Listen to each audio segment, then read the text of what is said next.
So carrying on, it's part 3 of the first chapter. Anyway, number 2, you know where to put your time and your energy because you know where your strengths are. Everybody has strengths and weaknesses. It's all about finding out what you're good at and focusing all your energy in those.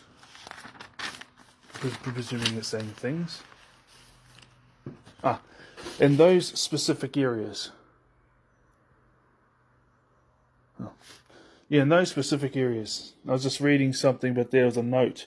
This shows how long ago it was written. It was I was making a plan for catching my ride to and fro, Jim Beam Homegrown, and which bands I wanted to see the most, because they were overlapping each other. So I wrote down which bands I wanted to see the most, what time they, So that's what that is.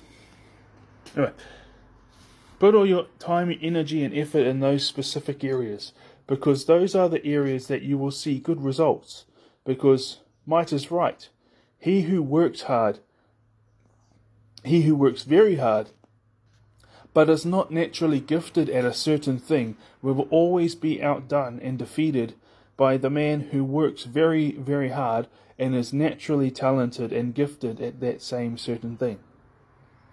The naturally gifted and talented man is always going to defeat and outdo the very hard-working man who is not naturally talented and gifted at that certain thing.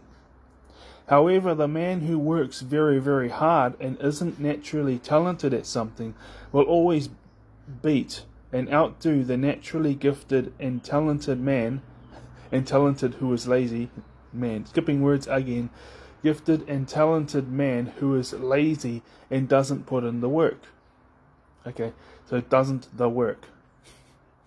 Okay, and doesn't put in the work required to be at their personal best. And obviously they'll beat the untalented lazy one as well. But you will have never reached the heights that you would have reached had you put all your efforts into the things you are naturally talented and gifted at. And number 3, number 3, you know what to avoid because you know what your weaknesses are. Well, that says it all, doesn't it? That way you won't waste your life and your time on something that's going to go nowhere. But on the other hand, you should compliment yourself for having the balls and the discipline to go out there and have the willingness to fail hundreds of times over until you eventually discover your talents, your natural strengths, and you focus 100% on your